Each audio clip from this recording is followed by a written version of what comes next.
The sun's core is the hottest part of the sun, but our star's temperature doesn't behave as you might expect. The core is roughly 27 million degrees Fahrenheit and 10 times more dense than gold. As you move outward, the layers of the sun become cooler and less dense. Something unusual, however, occurs when you reach the outermost layer. While the surface is around 10,000 degrees Fahrenheit, the corona, the sun's outer atmosphere, is several hundred times hotter.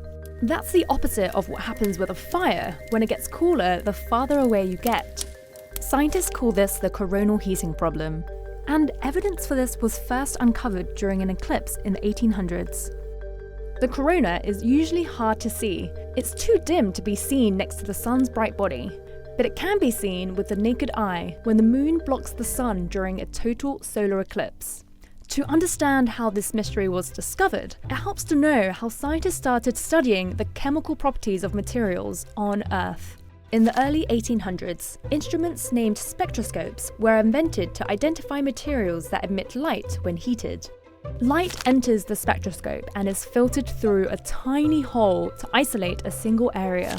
It then bounces off a special grating that disperses light into its different wavelengths. While sunlight contains every wavelength, scientists discovered that every chemical element and compound contains a unique pattern of wavelengths that allows scientists to determine the composition of light sources.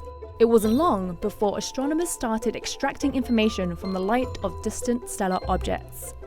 In 1869, two scientists independently decided to point a spectroscope toward the corona during a total solar eclipse.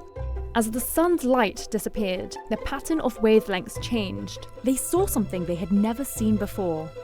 A bright green line that did not relate to any element found on Earth. For a short while, scientists named it coronium. It wasn't until 70 years later that a Swedish scientist discovered that these lines were the result of elements such as iron being stripped of its electrons.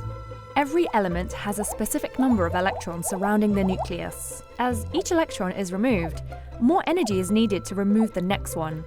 The green line shows that iron has been stripped of 13 of its 26 electrons, indicating that the corona needed to be millions of degrees, counterintuitively far hotter than the sun's surface. Scientists have since proposed a variety of theories for what mechanisms could be adding that extra heat into the atmosphere. One theory suggests that small waves in the sun's surface pushes particles and heat into the atmosphere, a bit like how ocean waves push surfers. Another theory suggests small bomb-like explosions from the realignment of the sun's magnetic field create heat. Many scientists think it may be a mix of both. We've studied the corona from Earth during many eclipses, but to solve our star's biggest mystery, we have to make direct observations from the region itself.